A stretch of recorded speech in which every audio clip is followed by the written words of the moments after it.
तो जान देखा नहीं, आप कह रहे हैं अगर तो खड़े रहे, फिर उनका कुर्सी पे बैठ भी है, उससे क्या फ़र्क पड़ता है। अगर हमको मुसलत हुई, हम एक आज़ाद मुल्क हैं, इंडिपेंडेंट मुल्क हैं, हम अपना डिफेंस लाइन जानते हैं। और आपने देखा कि कल से लेके आज तक हमें 74 या 75 दहशतगर्दों को हमने नीस्त नाबूद किया है। और प्लस ये कि आप इस चीज़ को याद रखें कि हमारे चीफ ने एक बड़ा काबिलियत वाला स्मार्ट इंटेलिजेंट मूव ये की कि उन्होंने तो हमें तड़ियाँ दी थी, हमने जो उनका ट्रेड बंद किया है और अपनी एयर स्पेस बंद की है, तो हमने तो पहली स्ट्राइक करके उनको इकनॉमिकली हर्ट कर दिया है।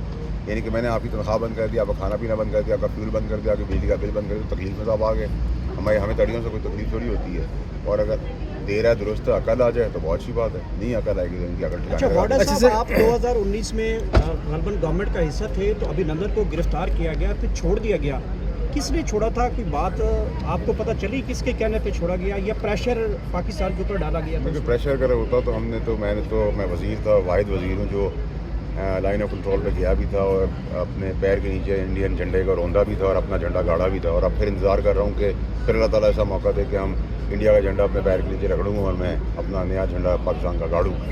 तो ये तो एक गुड जेस्चर के अंदर चीज़ हुई थी। प्राइम मिनिस्टर उस वक्त थे और उस वक्त के चीफ बाजवा साहब थे। और कुछ बातें ऐसी होती हैं जो हो जाती है तो उसको वहीं छोड़ दिया जाता है, बात जाएगी तो बहुत दूर चली है। अच्छा सर, जंगें जो हैं वो तबाही लेकर आती हैं। बलूचिस्तान में जो ट्रेन अटैक हुआ उसका हमारी हुकूमत और चीफ साहब की तरफ से एक बड़ा बेहतरीन रद्द-ए-अमल आया। उन्होंने इंडियन हुकूमत पे कतई इल्ज़ाम नहीं लगाया इसका, लेकिन इंडियन हुकूमत की तरफ से जो पहलगाम है उसका जो इल्ज़ाम है वो डायरेक्ट पाकिस्तान पे लगाया गया। तो इस बारे में क्या कहेंगे? और जो इंडियन नेशनल मीडिया है वो सुबह शुरू होता है, शाम को तकरीबन पाकिस्तान को तोड़ के सोता है। तो इस बारे में आप क्या कहेंगे? ज़बानी तौर पर तोड़ता है, कबाब भी हमें नहीं तोड़ सकता। लेकिन जहाँ तक आपने कहा, ये सेंसिबल पॉलिटिक्स होती है, सेंसिबल फैसले होते हैं, सेंसिबल डिसीजन मेकिंग होती है, रिस्पॉन्सिबिलिटी के साथ आदमी काम करता है। और इंडिया मीडिया की बात है, मैं तो हैरान हूँ कि वो अपने आप को जमहूरी मुल्क कहते हैं, आज़ाद मीडिया कहते हैं, लेकिन मोदी का वो बेसिकली मीडिया है, माउथपीस है। और मोदी का देखिए ब्लड लाइन किसी की ख़त्म नहीं कर सकते, कहाँ से चला है वो दहशतगर्द आती है। एक कसाई है वो इंसानों का, मुसलमानों का भी है, बदुआ भी है।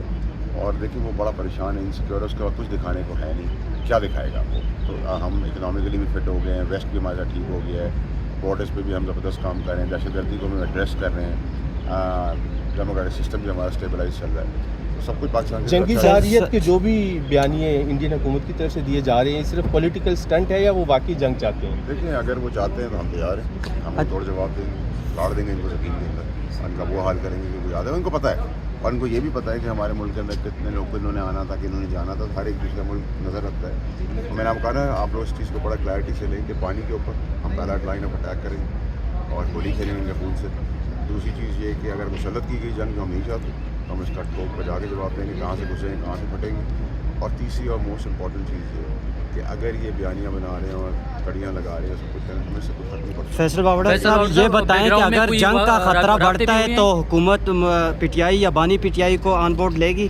देखिए मैंने तो उनको मशवरा दिया कि पॉलिटिकल सेंसिबिलिटी रिस्पॉन्सिबिलिटी है कि ना मैं कह रहा हूँ किसी को माफ़ कर दें, ना मैं किसी को कह रहा हूँ कि प्राइम मिनिस्टरशिप दे दें। मैं कह रहा हूँ सारी पॉलिटिकल पार्टीज़ को ऑन बोर्ड होना चाहिए, APC या सिक्योरिटी काउंसिल की मीटिंग में सबको बुलाएं, चाहे फ़ोन पर रजामंदी ले लें या उनसे पूछ लें कि उनका कोई आदमी है PTI की तरफ से जो नामजद हो गया है, और वीडियो लिंक के बहुत सारे तरीक़ेकार हैं। जो केसेस हैं वो आइन और कानून की तरह चल रहे हैं। मेरा मसला, मैंने गलत काम किया, मैंने चोरी की, मैंने टाका डाला, मैंने कत्ल किया, मैंने आग लगाई है, आइन और कानून की तरह मुझे फांसी चढ़ा दें। लेकिन जब ये मेरे घर का मसला है, लेकिन मेरे घर को जब मेरी आँख से कोई बाहर वाला देखेगा तो हम सब मुत्तहद हैं, हम सब यूनाइटेड हैं और हम सबको यूनाइटेड होना चाहिए। और ये एक बहुत अच्छा मौका है शहबाज शरीफ साहब के लिए कि वो स्टेट्समैन और एक प्राइम मिनिस्टर और एक जमहूरी लीडर बन के उभरें और आउट ऑफ द बॉक्स ऐसा काम करें जिससे पाकिस्तान की सालमियत को मज़ीद मौके दें। बावड़ा साहब, इंडिया के साथ बैकग्राउंड कोई राब्ते हुए हैं जुमला या कोई मशवरा मोदी के लिए? देखिए मैं समझता हूँ कि उसको वही वापस टन वाली चाय वाला काम शुरू कर देना चाहिए। जारियत की तो हम वापस को चाय वाला बना देंगे इंशाल्लाह।